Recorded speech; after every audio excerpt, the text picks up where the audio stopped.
Bridges. With your host, Donnie Miller, connecting our community with information about issues and opportunities. Hey, good Sunday morning and welcome to Bridges. I'm so glad to have you here.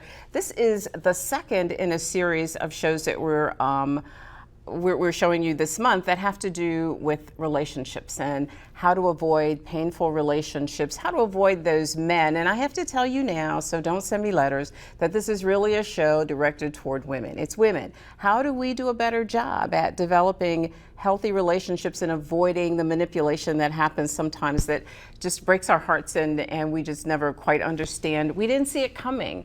Well, you know what? My guest today is the same young man who was here last week. His name is Lonnie Hamilton. He's written a book called A Woman's Guide to Overcoming Manipulation. And there it is right there. Great cover, great cover. And Mr. Hamilton will tell you, you know what? You should have seen it coming. There are signs everywhere, and you should have seen it coming. So, welcome back. We're going to finish our conversation that we started last week. Really provocative conversation last week. And you taught us some things last week. That's good. Yeah, you taught me some things last week. Let's kind of go over some of the things we learned last week from you. That there are key elements to manipulation that are out there. There's the abusive insight. Yes. Men kind of come at you like they understand you. And was that right? Do I remember that? Go ahead. Yes, the abusive insight we discussed last week, how a man can actually, it seems like he has this perfect insight. It seems like he understands everything about you and he's the perfect guy because he has the perfect conversation and he's telling you everything that you want to hear, you love to hear, the things that you feel you need to hear to kind of validate you and kind of validate you where you're at that time when you're meeting him. And it's a part of his game, per se. I met one of those over the weekend. I was able to spot him just because of you. The trickery of the trickery of persuasion. Persuasion is just him getting you to do whatever it is that he wants you to do. He may make all of the promises and he may tell you all of the beautiful things that, like I said, you want to hear to get you to do what it is that he wants you to do. Now, none of these things may ever come true, so you have to keep that in mind, but he will tell you these things to kind of lead you and persuade you into doing what it is that he wants you to do. Understanding, the myth of understanding. Understanding is when you meet a man who seems like he just understands. He has this understanding of women. He understands that women have been hurt. He understands that women have been manipulated. He understands that women have been taken advantage of, and that's what he uses in his conversation. That's what he uses in his approach. It makes you feel more comfortable with him because you feel as though he understands you. You feel as though he's a friend and he's not after anything, but his main objective and his main goal is to get whatever it is that he's after, and he's using that as a technique and as a tool to actually get to that point. And deceit. Deceit? The deceit of control. Deceit of control is just women love men who know how to be in control. Not per se controlling, but they love men who know how to be in control, who have confidence, who know how to just take charge. And this type of man, he puts on that front. Now, he may not be in control of anything, but you won't know that because of the front and the facade that he puts up, to whereas you feel that he's this confident guy, he's this take charge type of individual, he's this take charge type of man who knows how to be in control, when that is not the case at all. But that control seemingly is what is attracting to you because that's what you like in an individual. You also taught us last week about the kinds of things that we should be looking for. You called them winning characteristics, things that really we should be attracted to, more attracted to, and less attracted to, that sort of game, that conversational game. And one of those things was someone who wants to get to know you. Right. A man who's willing to invest time in you and willing to invest time in getting to know you, that's something that is key. Now, you have to keep in mind that manipulators do that as well, but you get a sensing of a man who is genuine and who genuinely wants to get to know you. What women need to understand about men is what men want, we invest time in. What we don't want, we invest as little time in as possible. But if a man wants something, whether it be a career, a certain level of success, you see it with athletes and their sports that they actually participate in. They invest time in it. They invest time in becoming better. They invest time in getting to know you. They invest time in seeing what it is that you're actually about, and if you could be beneficial to them, and if you could be a compatible partner for them. Wow. I think of all the things that you said last week, that was one of the things that just stuck with me. What men want, they invest time in. Right. And there's no equivocation on that, no equivocating around that. There's no way around that, and women need to understand that if a man is coming at you and he's moving very quickly to get to from one level or one step to the next, he's not trying to invest that much time into you, especially manipulators, because more than likely you're not the only woman that he's manipulating. So she's trying to manage his time and manipulate as many women as he possibly can. A man who's interested in you will invest time in you. He will invest time in getting to know you. He won't smother you. He won't be clingy, but he'll invest time in getting to know you just like he would with anything else that he has interest in, just like he would with anything else that will be beneficial in his life. What about confidence, another winning characteristic? Yes, you want a man who has confidence. You don't want a man who's weak and who doesn't have the confidence or the stature to actually move forward in his life, to actually achieve certain goals, to actually just be a man. You want a man that has that confidence, that surety in himself. With his approach, he has to be confident. Women sometimes, I think, can sense fear, and they know when you're afraid, and they know when you're lacking confidence, or they know when you're insecure, and those things are turnoffs for women. So you want a man that's confident, a man that can hold his own in conversation, a man that's intelligent, a man that knows how to actually converse with you.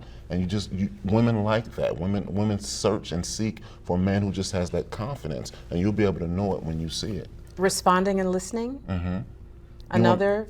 Yes, that's another winning characteristic. You want a man who actually listens to what it is that you're saying. Mm-hmm. He's not listening just so he can chime in, but he's actually listening because it's given him the opportunity to get to know you, and then he responds to what you're saying. He responds intelligently to what you're saying, because you may be talking about a particular subject that he has no idea about. So if he's really interested in you, he will seek more information from you in regards to that subject. If not, he's going to try to take the subject or the conversation another way, into something that he's more familiar and or comfortable with. But a man will listen to you, he will listen to your conversation, he will engage in conversation with you, and you guys will converse on a one-on-one level, and you'll be able to feel that he's actually listening, and his responses will actually be in accordance to what you're saying, and your responses will be in accordance to what he's saying. And somebody who requires nothing from you. Right, you always want a man that requires nothing from you outside of just time and conversation, especially in the beginning. In the beginning, this is a new involvement. This is a new relationship, so a man shouldn't come into it expecting things from you.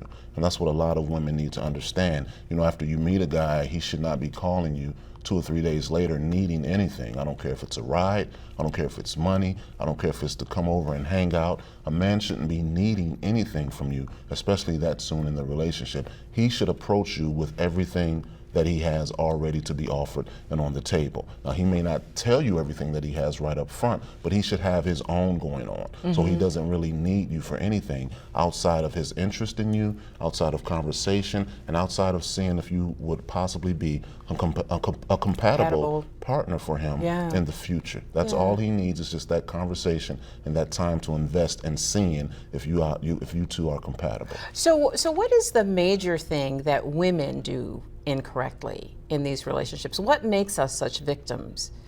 One of the major things that a lot of women do, especially if they've been hurt time after time, they wear their hearts on their sleeve. And the men can see that and sense that, and they'll attack you because of that. Whereas you're emotional and you just don't want to be hurt again. And you've been through all types of men, and you just want a man who understands you and who loves you and who wants to be there for you. You want all of these beautiful things, but the problem is you're wearing your heart on your sleeve. You're sharing that information with every man that crosses your path. And the mistake that most women make is they jump in too soon. They hear all the right things. This guy says all the right things. He seems like the great and perfect guy, and then they fall head over heels for this guy when they did not actually take the time to get to know him, to get to see what type of man that he is. Women sometimes move too quickly because they feel as though they found the perfect man. Yeah, and sometimes you see all the signs. You know this is not the guy, but there's a line in your book that I like, and it says, who are you to fix him anyway? Right. Because we tend to think as women that we can fix anybody, we can nurture you, we can love you into being the guy we want you to be. And you're saying that will never happen. And women are nurturers by nature, and we understand that. But what women need to understand is you cannot change and or fix anybody, especially a man. That's a decision that he has to make.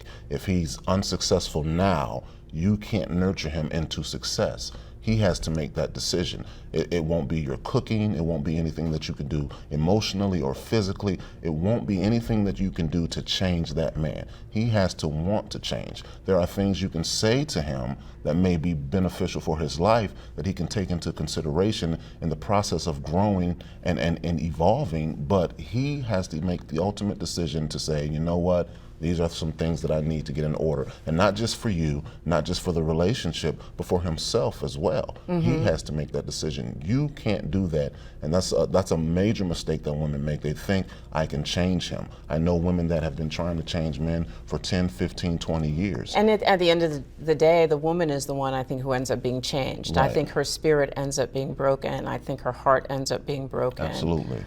She ends up becoming more like him instead of him becoming more like the man that she wants him to be. Yeah. She ends up becoming bitter. She ends up becoming cold. And after investing all of these years into this man, and they finally realize it's not working out, she's realized she's invested 10, 15 years in this man, and now it was for absolutely nothing. You know, we're going to go to break, but when we come back, I want to talk about two things. I want to talk about what you do when the dream becomes a nightmare. Okay. And I want to talk about that Steve Harvey 90-day rule. Okay. Do you know which one I'm talking about? Yes, I do. All right. When we come back, that's where we'll start. We'll be back in just a moment.